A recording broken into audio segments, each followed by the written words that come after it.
I never imagined I'd find myself here, sharing my deepest feelings with a group of strangers on Reddit. But this seems to be the only outlet where I can unload everything without the fear of being judged. So, here it goes. Let me recount how my life spiraled into chaos. I'm Liam Johnson, the younger son in a fairly affluent family. My parents run a substantial manufacturing business, the type that generates enough income to make people think we're set for life. But honestly, I never cared much for it. My goal was to carve out my own path, create something meaningful, and not just wait around for my parents to hand me the reins of the family company like my older brother, Oliver. Oliver was the golden child, the one everyone believed was destined to take over the empire. As for me, I was just a guy hanging in the background, putting in the hard work, keeping a low profile, and trying to steer clear of the family drama. Then came Sophie, my wife. I thought I had struck gold with her. She was intelligent, stunning, and incredibly charming. Everything you could wish for in a partner. Sure, we had our fair share of arguments, but what couple doesn't? In the early days, she made me feel like I was the luckiest guy in the world. But now that I look back, I see it for what it truly was: manipulation. I was completely oblivious. She dropped subtle hints here and there, like, "It's not fair that Oliver gets everything, Liam. You deserve better." Or, "Why don't you stand up for yourself? You matter just as much to the family business." She tossed these lines my way as if she genuinely cared about me, but in hindsight, I realized she was always scheming for the money, the power, the family prestige. Initially, I didn't think much of her comments. I figured she just wanted the best for me. Maybe a little overzealous, but I thought she was on my side. Naive, right? I had zero interest in the family business, and I made that crystal clear from the start. Yet, Sophie never let it go. She constantly brought it up during casual chats, suggesting I should demand more from my parents. I'd brush it off, thinking she was just driven. Meanwhile, Oliver was living the high life: flashy cars, extravagant vacations, and hardly lifting a finger at work.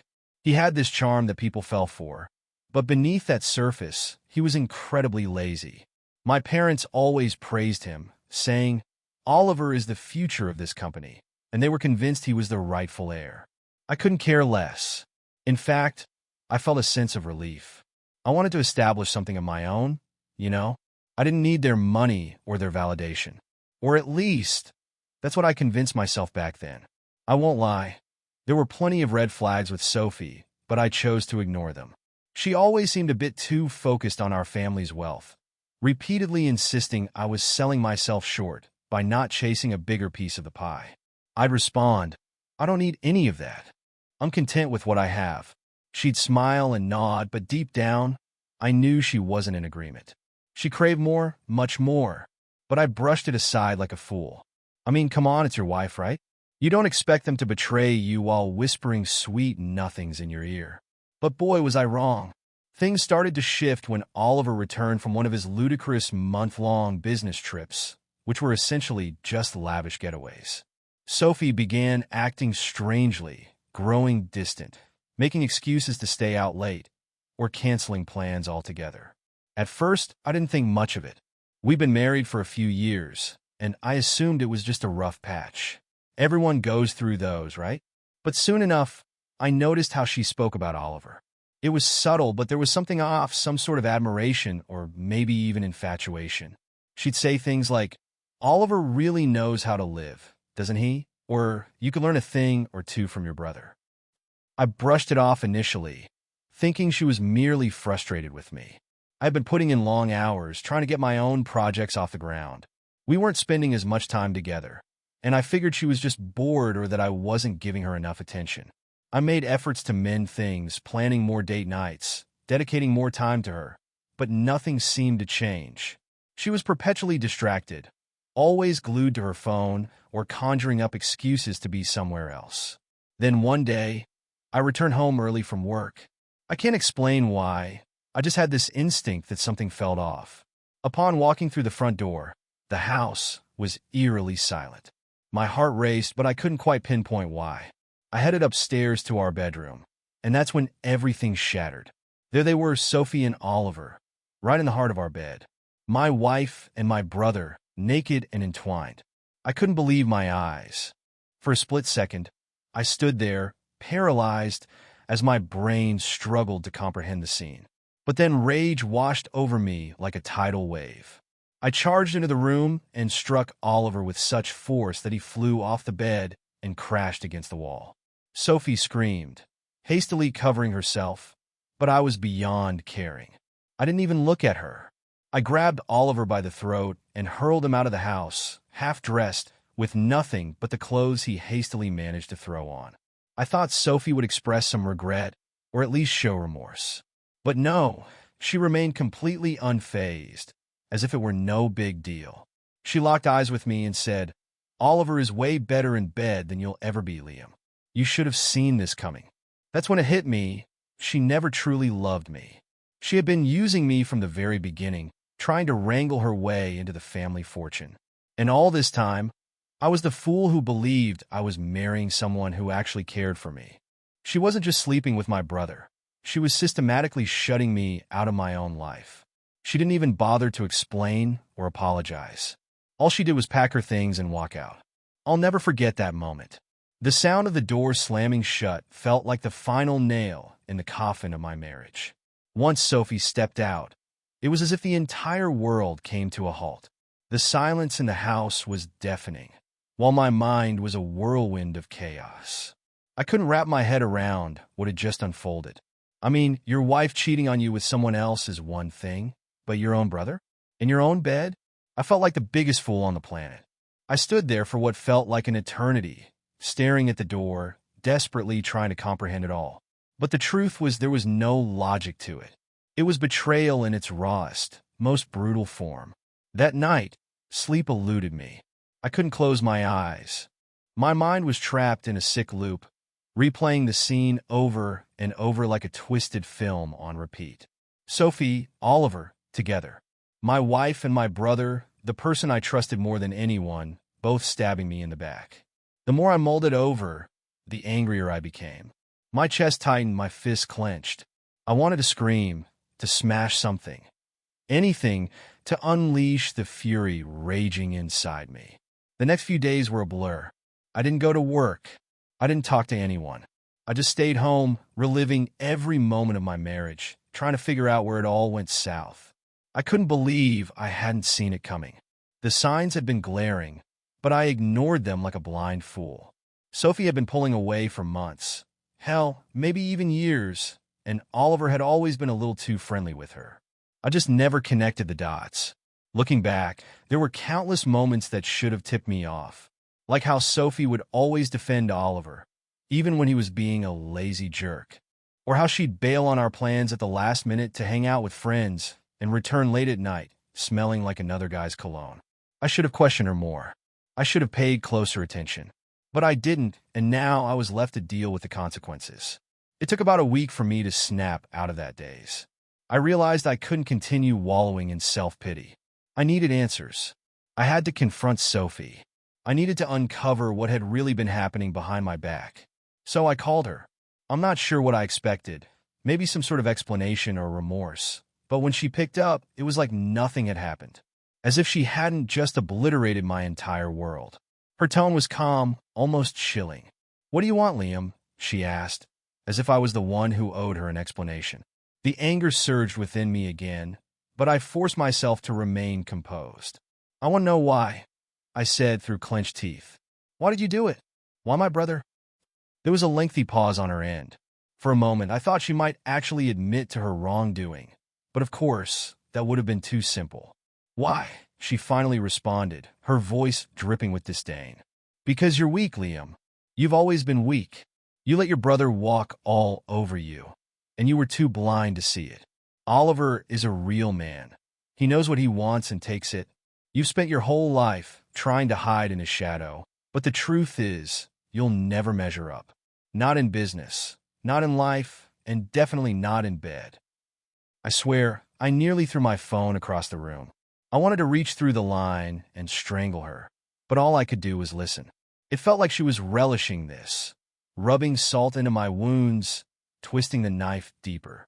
"I can't believe you," I said, my voice trembling with fury. "You never loved me, did you? This was all about the money, about getting closer to the family wealth." Without missing a beat, she replied, "Of course it was Liam. Did you honestly think I married you because I loved you? You're pathetic.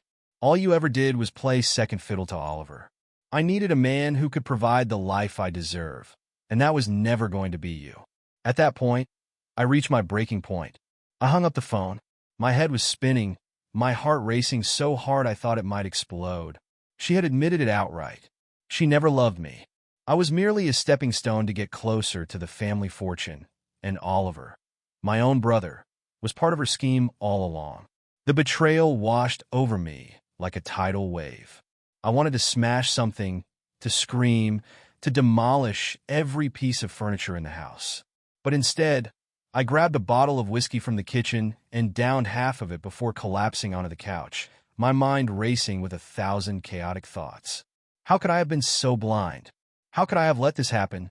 I had always prided myself on being the level-headed one, the one who didn't get wrapped up in the family drama or the petty power struggles. But now, I was right in the thick of it, and it was tearing me apart. As the days passed, my anger transformed into something colder, more calculated. I began to plot my revenge. I refused to let them get away with this. I wouldn't be the fool who simply rolled over while his wife and brother walked all over him. No, I was going to make them pay. I didn't have a plan yet, but I was determined to figure it out. But first, I had to face my family. I knew I couldn't keep this a secret forever. My parents would eventually find out, and when they did, it would blow everything wide open. So, one night, after drowning my sorrows in enough whiskey to dull the pain, I called them. I laid it all out. The affair, the betrayal, everything. My mom, Claire, was shattered. She couldn't believe that Oliver would stoop so low. My dad, Henry, remained silent at first, but I could sense his fury simmering just beneath the surface. He had always backed Oliver, convinced he would eventually take over the family business, but now that dream was in ruins. "We need to talk," my dad said, his tone grave. "This changes everything." At the time, I wasn't sure what he meant, but I felt the shift in the air. The family dynamic was about to unravel, and Oliver was about to lose everything he had always taken for granted. After that phone call with my dad, things escalated faster than I could wrap my head around. The tension in the air was so thick you could slice through it with a knife. The next morning, my parents showed up at my house without warning. They knocked on my door, looking like they'd just witnessed a tragedy. I knew this conversation would be brutal, but I wasn't prepared for how deep it would cut. I welcomed them inside, and we sat in the living room, the very spot where Sophie and I had shared so many perfect moments. It felt nauseating now, sitting in the same house where she had brought my brother into our bed. My mom, Claire, looked as if she had aged a decade overnight. Her eyes were puffy and red, probably from crying, and she nervously fidgeted with her wedding ring, a habit she always fell back on when anxious. My dad, Henry, sat there like a statue. He wasn't one to wear his emotions on his sleeve, but I could feel his fury emanating from him, mixed with a sense of disappointment that seemed directed at me, as if somehow I was to blame for this whole mess. "We need to discuss Oliver," my dad said, his voice low and serious. I braced myself, preparing for the worst. I thought they might defend him, urge me to let it go for the sake of the family, but what came next completely blindsided me. "We had no idea about any of this, Liam," my mom said softly, her voice quivering. "I can't believe Oliver would do something like this. To you. To our family." I stared at her, my mind racing. For the first time in my life, I saw a genuine disappointment in her eyes. Not aimed at me, but at Oliver. She had always been his biggest supporter, always placed him on a pedestal, but now that pedestal had crumbled, and she was finally seeing him for who he truly was. "We've been discussing this," my dad interjected, his tone steady yet cold. "This whole situation with Oliver, it's unacceptable. He's proven he's not responsible enough to take over the business. Hell, he's not even responsible enough for anything." I could sense the weight of his words, but they still didn't fully register. "What are you saying?" I asked, my voice barely a whisper. "We're cutting Oliver out," he said bluntly. "Effective immediately." I sat there dumbfounded. Cutting Oliver out? That was monumental. My parents had always envisioned him taking over the family business. And now, just like that, they were severing ties? I didn't know whether to feel relieved or devastated. This wasn't merely about the business. This was a fundamental shift in our entire family dynamic. Oliver had always been the favorite, the golden boy, and now he was on the verge of losing it all. He's a liability, Liam, my dad continued. We can't trust him anymore. He's shown us his true colors. We need someone reliable to keep the business running. I knew where this was headed, but I was hesitant to accept it. I had never wanted to be involved in the family business. I had spent my entire life trying to forge my own path, to be my own man. But now, everything was shifting, and I could feel the weight of that responsibility settling heavily on my shoulders. We want you to take over, Liam, my mom said, her voice shaking but resolute. You've always been the responsible one. You've worked hard and never asked for anything. It's time for you to get what you deserve. I looked at them, my mind spinning. I didn't want this. I didn't want to be dragged into the mess Oliver had created. But at the same time, I couldn't deny the satisfaction of knowing he was finally facing the consequences of his actions. After years of living off the family's wealth and treating the business like his personal ATM, Oliver was being cut out. And Sophie. Oh, I could only imagine the look on her face when she found out that all her scheming had been for nothing. But it wasn't that simple. I couldn't just leap into this without careful consideration. I don't know if I'm ready for this, I admitted. This is enormous. My dad nodded, his expression softening for the first time since he arrived. We understand it's a lot to ask, Liam, but we believe in you. You've always been the one who could shoulder responsibility. Oliver, well, he's proven he can't. I leaned back, running my hands through my hair. This was overwhelming. I had spent my whole life avoiding the family business, and now they wanted me to take over? To step into Oliver's shoes and manage everything? But then I thought about Oliver, how he had been handed everything on a silver platter and how he had squandered it all. I thought about Sophie and how she had manipulated me, using me to get closer to the family wealth. I realized I had been too passive for far too long. It was time to seize control of my life and stop letting others walk all over me. I'll do it, I declared, the decision spilling out before I had fully thought it through. I'll take over. Relief washed over my parents, evident in their expressions, as if a massive weight had been lifted. My mom even offered a small smile, although it didn't quite reach her eyes. We're proud of you, Liam, she said softly. We understand this isn't what you envisioned, but it's the right choice. After they left, I sat in silence, trying to wrap my head around what had just transpired. I had just committed to taking the helm of the family business. Oliver was out, and I was stepping in. The entire family dynamic had shifted, and I found myself right at the center of it all. Instead of feeling overwhelmed, though I felt empowered. For the first time, I wasn't living in Oliver's shadow. I was the one in control. But with that control came a heavy burden of responsibility. I knew I had to remain vigilant, not with Sophie lurking out there, probably scheming her next move. She had always been after the family fortune, and now that Oliver was out of the picture, I held the reins. I knew it was only a matter of time before she attempted to crawl back, looking for a way to manipulate me again. But I wasn't the same man I used to be. I wouldn't let her exploit me anymore. The following weeks were a blur of activity. I officially took charge of the business, diving headfirst into meetings with lawyers, accountants, and executives to get everything organized. The learning curve was steep, but I dedicated myself to the challenge, determined to show I could handle it. For once, I felt like I had something meaningful to fight for, something that was truly mine. Meanwhile, Oliver's life was unraveling. News of his downfall spread like wildfire, quickly branding him as the black sheep of the family. He had burned every bridge, and now he was left with nothing. Sophie, of course, had moved in with him right after she left me, believing she had secured her position in the Johnson fortune. But when she realized Oliver was out and that his financial support was gone, her attitude shifted dramatically. I caught wine through the family grapevine that they were constantly at each other's throats. Sophie was livid. She had thrown her lot in with Oliver only to watch him lose everything. She was now stuck with a man who had nothing left to offer her. And Oliver? He was finally facing the consequences of his lifetime of bad choices. For once, I felt no pity for him. Taking over the family business was never part of my plan. I had spent the majority of my life trying to stay as far away from it as possible, letting Oliver embrace the role of the heir while I focused on my own aspirations. But everything had shifted now. I was no longer the sidelined younger brother. I was in charge, and the weight of the entire family business rested heavily on my shoulders.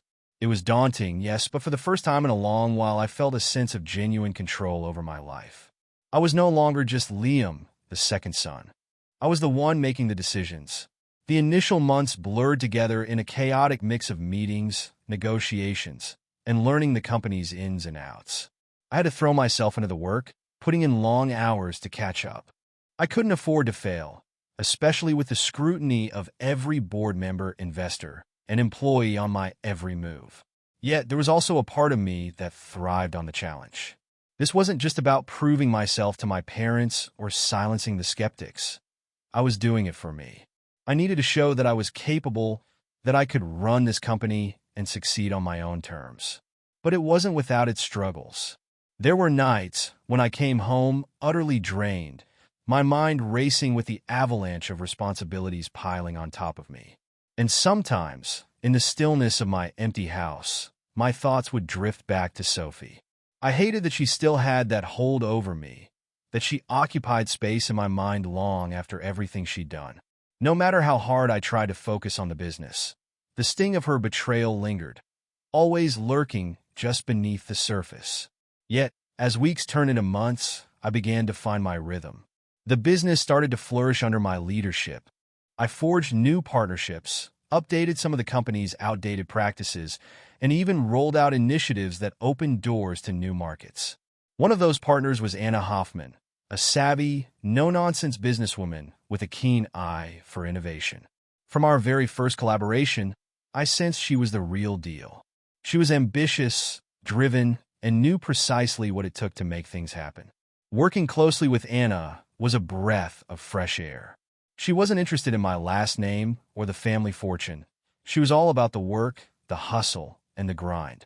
There was no pretentiousness with her, just raw honesty and ambition.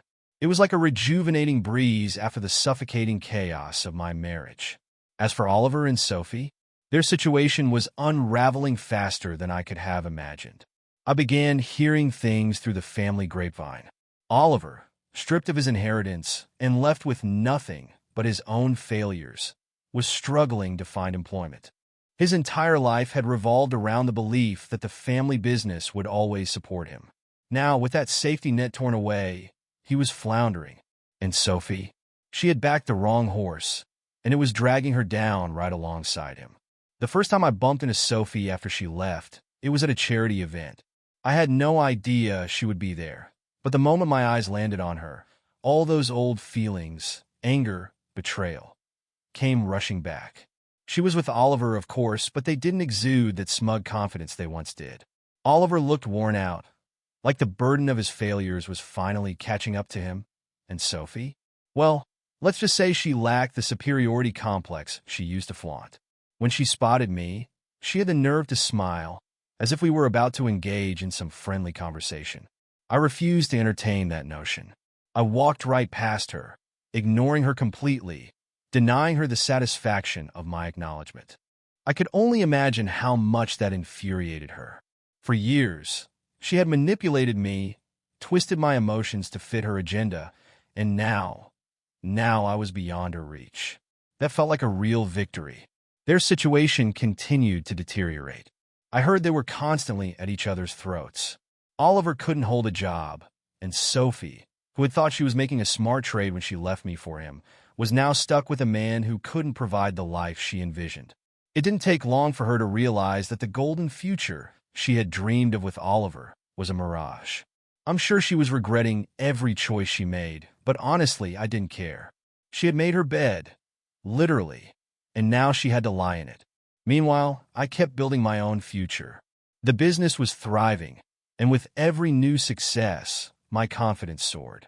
But it wasn't just about the financial gain. For the first time, I felt like I was truly in control of the business, of my life, of everything around me.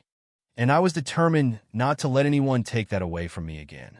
Anna and I continued to collaborate closely, and over time, our professional dynamic began to shift. There was an undeniable spark between us, something authentic, something real.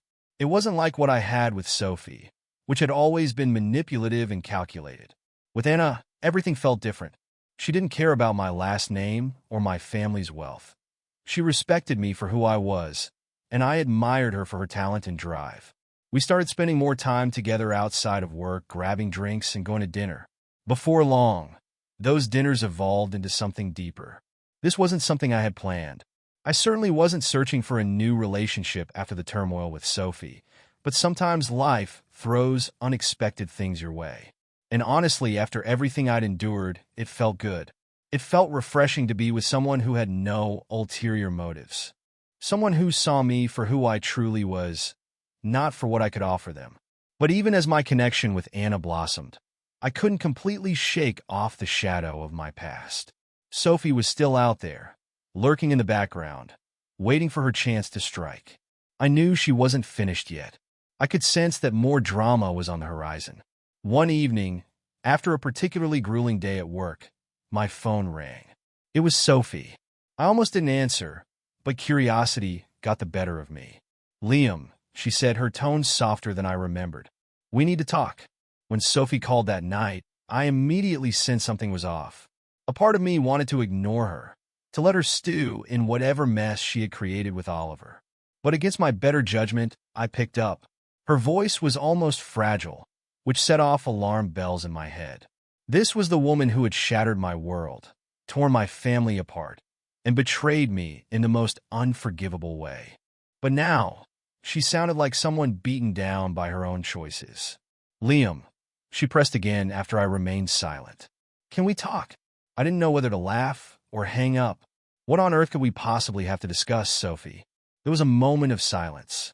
"I made a mistake," she admitted, her voice quivering. "I should have never left you for Oliver. I realize now. I was wrong about everything." I leaned back in my chair, feeling a mix of rage and disbelief boiling up inside me. This was the moment I had anticipated. Sophie was trying to return, to fix the irreparable.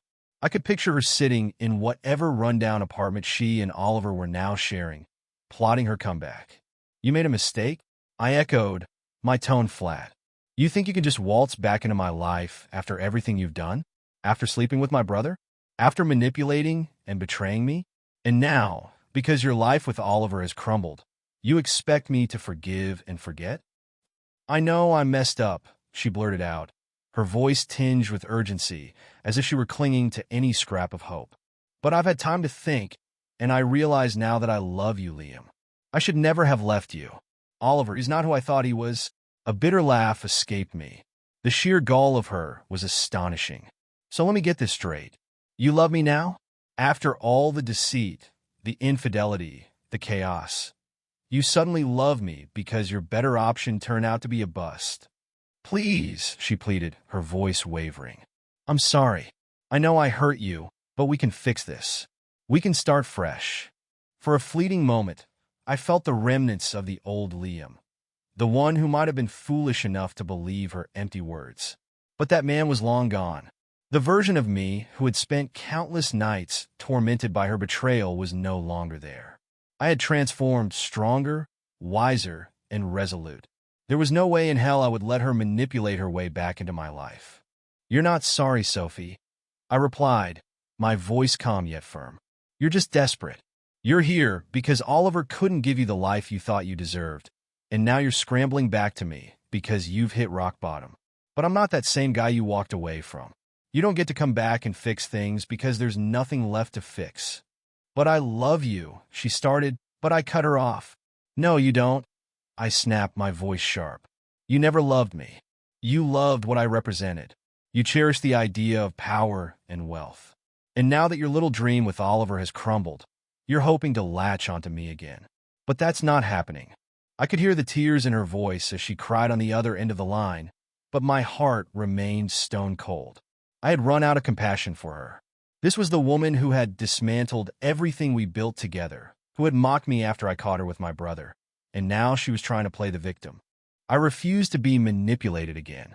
"We're done, Sophie," I said, my tone icy. "You made your choice. Now you need to live with it." Before she could respond, I hung up. In that instant, I felt the heavy weight of her presence, of everything she symbolized, lift off my shoulders. For the first time in what felt like forever, I felt liberated. Sophie was no longer a part of my life. She was a mistake. A chapter 1 had firmly closed, and I wasn't about to let her drag me back into the turmoil she had created. As the weeks went by, I dove even deeper into the business. My partnership with Anna flourished, both in our work and in our growing connection. She embodied everything Sophie wasn't: genuine, driven, and refreshing. With Anna, there were no games or hidden agendas. We understood each other in ways I had never experienced with Sophie.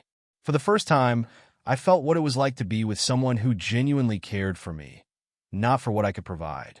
We began to spend more time together outside of work. Those late nights at the office seamlessly transitioned into dinners, which gradually turned into something more intimate. There was no rush, no pressure. It simply felt right. I no longer had to second-guess her intentions or wonder if she was plotting some elaborate scheme to gain access to my family's wealth. Anna appreciated me for who I truly was, not for the last name I carried or the digits in my bank account. As for Oliver, his downfall was inevitable. After Sophie's call, it didn't take long for the cracks in their relationship to become chasms. I heard whispers from acquaintances about their constant fighting. Oliver was unable to keep a job, and Sophie's respect for him vanished when she realized he would never become the man she had envisioned. Ultimately, they parted ways, just as I had anticipated. They were both opportunists, and when there was nothing left to gain from one another, their relationship lost all meaning. Oliver, once the golden child of the Johnson family, ended up with nothing. He had burned every bridge and squandered every opportunity, reducing himself to a cautionary tale of a man who had it all and let it slip through his fingers. As for Sophie, I had no clue where she ended up. Frankly, it was irrelevant to me. She was no longer my concern. Looking back, I can see that everything that happened, painful as it was essential. I had to endure that betrayal, to lose everything, to discover my true self. Sophie's deceit, Oliver's greed. It all forced me to confront the truth about who I was. I had spent far too long living in the shadows, allowing others to steer the course of my life. But that time was over. Now, I'm in control. The business is thriving. My relationship with Anna is fulfilling in ways I never thought possible. And most importantly, I've found peace within myself. I've learned that sometimes you must traverse the darkest valleys to find the light on the other side. And as for the past, it's just that, the past. Sophie and Oliver may have tried to ruin me, but in the end, they only made me stronger.